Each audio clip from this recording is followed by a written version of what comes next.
अस्सलाम वालेकुम दोस्तों, कैसे हैं आप लोग। तो मैं आपकी खिदमत में हाज़िर हूँ बहुत ही अच्छी तंदूरी रोटी और स्मोकी दाल माश के साथ। बस यहाँ मैंने दाल को लेकर साफ़ किया था और अच्छे से धोकर इसको भिगो दिया था 1 से डेढ़ घंटे के लिए। दाल को अच्छे से धो लेना है हमने कि इसका पानी सफ़ेद हो जाए। उसके बाद मैंने इसको बॉयल होने रख दिया था और उसके ऊपर जो झाग आ रही थी इसको मैंने साथ-साथ रिमूव करके इसको मैंने धीमी आँच पे पकने रख दिया था। दाल गलने तक हम इसको पका लेंगे। बस वहाँ दाल गल रही थी तो साथ मैंने सोचा कि यहाँ पे हम मसाला तैयार कर लेते हैं। बस मैंने पैन लिया, उसमें ऑयल डाला, साथ मैंने चॉप किए हुए प्याज़ डाले। ये याद रहे कि हमने जो प्याज़ हैं वो चॉप करके डालने हैं, ग्राइंड करके नहीं डालने। बस यहाँ पे मैंने प्याज़ को इतना भर पका लेना है कि ये गुलाबी शक्ल इख्तियार कर जाए, ब्राउन नहीं करना।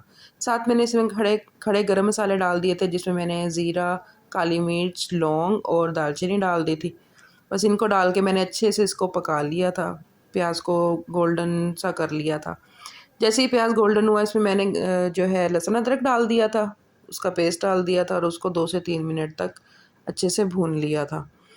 फिर साथ ही मैंने जो है टमाटर डाल दिए थे चॉप किए हुए। टमाटरों को भी हमने चॉप करना है, ग्राइंड नहीं करना। इसमें चॉप किया हुआ मसाला जो है वो उसकी ग्रेवी बड़ी अच्छी बन के आएगी दाल माश में। बस साथ ही मैंने इसमें मसाले डाल दिए थे, जिसमें मैंने नमक डाल दिया था, लाल मिर्च डाल दी थी, दड़ा मिर्च डाल दी थी, धनिया पाउडर डाल दिया था और साथ ही साथ मैंने इसमें 1 क्यूब चिकन क्यूब डाला था। आपके पास चिकन पाउडर है आप वो भी डाल सकते हैं, चिकन क्यूब है आप वो भी डाल सकते हैं, या चाइना नमक है जिसे हम अजीनोमोटो भी बोलते हैं वो भी डाल सकते हैं। ये टेस्ट के लिए होता है, इससे बड़ा अच्छा टेस्ट निकल के आता है इसका।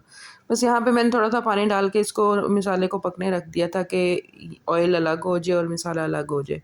साथ-साथ मैं इसको देख भी रही थी, बस जैसे ही देखा है कि मसाला अलग हो गया है तो बस इसको अच्छे से मैंने फिर तेज़ आँच पे भून लिया था। भूनने के बाद ये देखें ऑयल अलग हो गया है, साथ-साथ मैं इसको थोड़ा-थोड़ा प्रेस भी कर रही हूँ कि थोड़ा-सा और मसाला सॉफ्ट की तरफ चला जाए।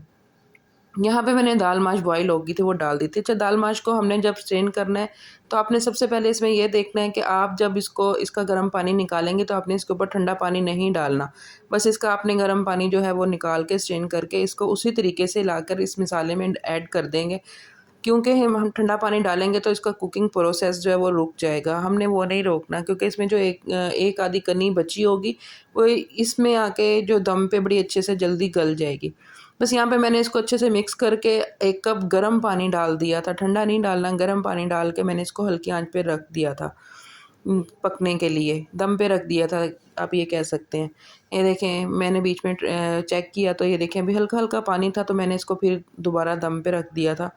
तकरीबन मैंने 10 मिनट दम दिया था तो ये अच्छे से गल भी गई थी, जो इसमें कसर थी वो भी ख़त्म हो गई थी और साथ-साथ मैं तंदूर की रोटी थी तैयार कर रही थी। देखें कुकर में मैं आपको दिखा भी रही हूँ। मैंने एक नई यूनिक चीज़ ट्राई की थी। मैं इंशाल्लाह बहुत जल्दी इसको आपके साथ ट्राई रेसिपी आपके साथ शेयर करूँगी। तो साथ-साथ वहाँ मैं कुकर में तंदूर की रोटी तैयार कर रही थी, यहाँ पे मेरी दाल भी माशाल्लाह तैयार हो गई थी। बस यहाँ पे मैंने हरी मिर्च और साथ मैंने जो है मेथी डाल दी थी। मेरे पास धनिया नहीं था, आपके पास धनिया हो तो आप वो भी डाल सकते हैं। बस अच्छे से मैंने फिर इसको जो है ना फ़ॉइल पेपर रख के तो उसके ऊपर कोयला गरम करके इसको स्मोक दे दी थी। इसका इस कदर मज़े का और लज़ीज़ टेस्ट आता है कि आप को मैं बयान नहीं कर सकती। बस यहाँ पे जी मेरी दाल रेडी थी, इसको हम डिश आउट कर लेंगे।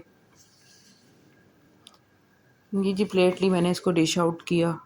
आप देखें कि क्या ही खूबसूरत शक्ल बन के आई है। यहाँ पे मेरी तंदूर की रोटी भी तैयार हो गई थी कुकर में। अगर आपने सीखनी है तो मुझे ज़रूर बताइएगा, मैं इसकी रेसिपी भी आपके साथ ज़रूर शेयर करूँगी।